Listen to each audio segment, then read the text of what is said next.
सभी मित्रों को मेरा प्यार भरा नमस्कार। मित्रों, मैं आज आपको गणेश चतुर्थी की व्रत कथा सुनाने जा रही हूँ। एक बार भगवान शिव तथा माता पार्वती नर्मदा नदी के किनारे बैठे थे। वहाँ माता पार्वती ने भगवान शिव से समय व्यतीत करने के लिए चौपड़ खेलने को कहा।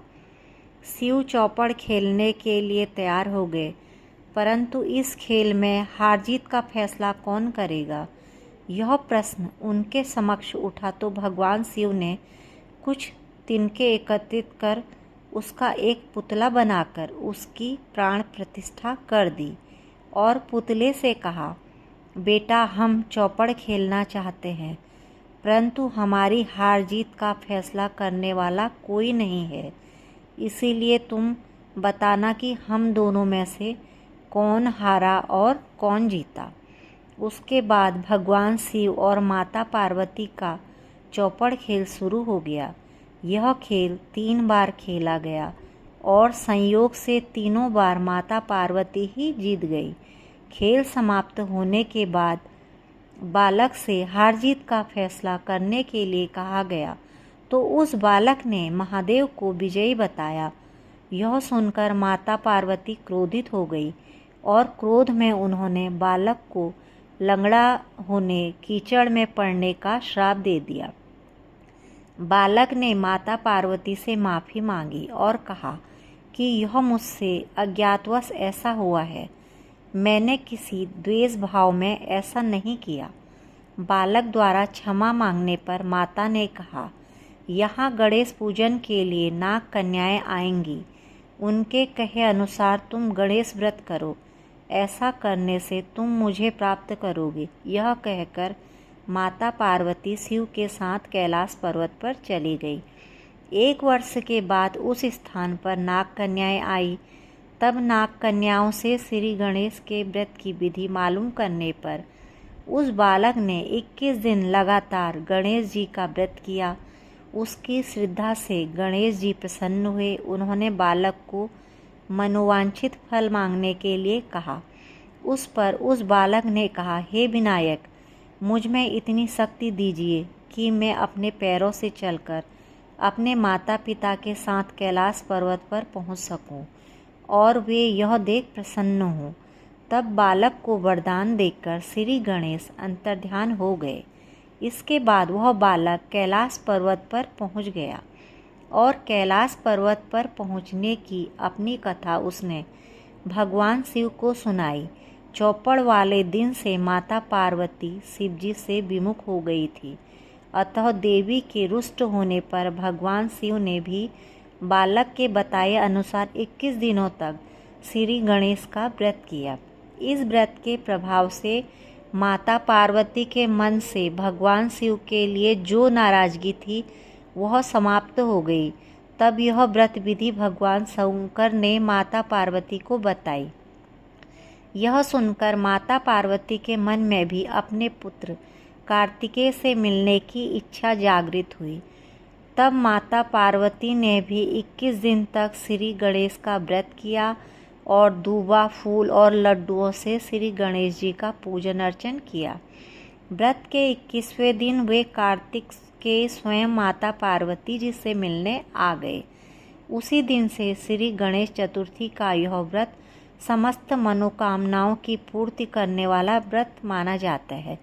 इस व्रत को करने से मनुष्य के सारे कष्ट दूर होकर मनुष्य को समस्त सुख सुविधाएं प्राप्त होती हैं। मित्रों, दूसरी कथा इस प्रकार है। एक समय की बात है कि विष्णु भगवान का विवाह लक्ष्मी जी के साथ निश्चित हो गया। विवाह की तैयारी होने लगी। सभी देवताओं को निमंत्रण भेजे गए, परंतु गणेश जी को निमंत्रण नहीं दिया गया। कारण जो भी रहा हो, अब भगवान विष्णु की बारात जाने का समय आ गया। सभी देवता अपनी पत्नियों के साथ विवाह समारोह में आए। उन सब ने देखा कि गणेश जी कहीं दिखाई नहीं दे रहे।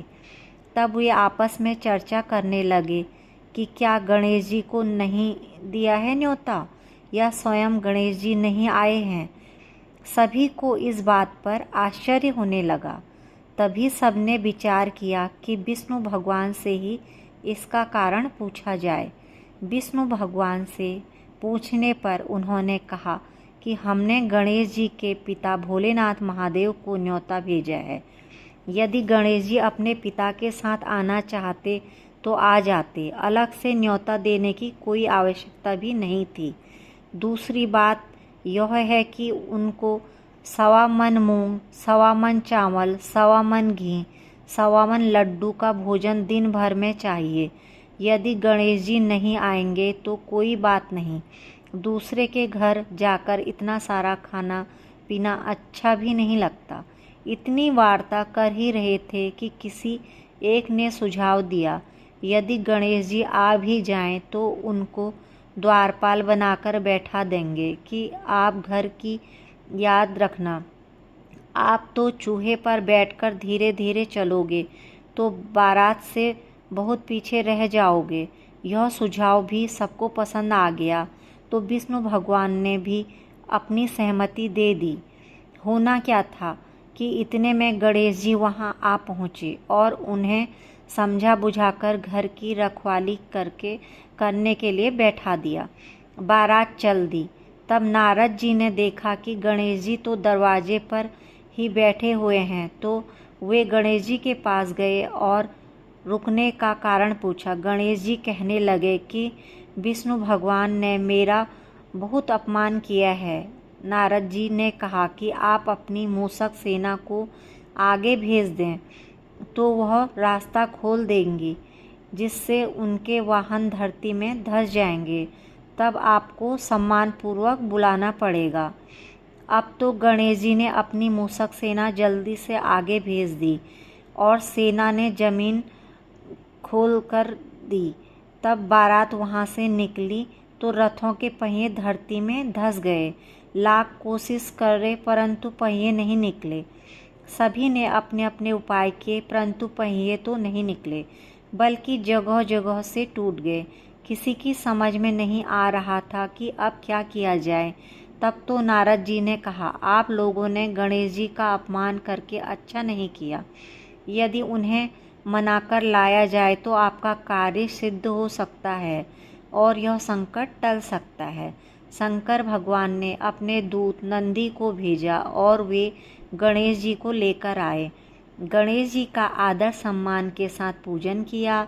तब कहीं रथ के पहिए निकले। अब रथ के पहिए निकल तो गए परंतु टूट फूट गए तो उन्हें सुधारे कौन। पास के खेत में खाती काम कर रहा था, उसे बुलाया गया। खाती अपना कार्य करने के लिए पहले श्री गणेशाय नमः कहकर गणेश जी की वंदना मन ही मन करने लगा। देखते ही देखते खाती ने सभी पहियों को ठीक कर दिया। तब खाती कहने लगा कि हे देवताओं, आपने सर्वप्रथम गणेश जी को नहीं मनाया होगा और न ही उनकी पूजा की होगी, इसीलिए तो आपके साथ यह संकट आया है। हम तो मूर्ख अज्ञानी हैं, फिर भी पहले गणेश जी के पूजन करते हैं, उनका ध्यान करते हैं। आप लोग तो देवतागण हैं, फिर भी आप गणेश जी को कैसे भूल गए। अब आप लोग भगवान श्री गणेश जी की जय बोलकर जाएं तो आपके सब काम बन जाएंगे और कोई संकट भी नहीं आएगा। ऐसा कहते हुए बारात वहां से चल दी और विष्णु भगवान का लक्ष्मी जी के साथ विवाह संपन्न करा के सभी सकुशल घर लौट आए। गणपति बाप्पा मोरया, मंगल मूर्ति मोरया। श्री गणेश भगवान की जय।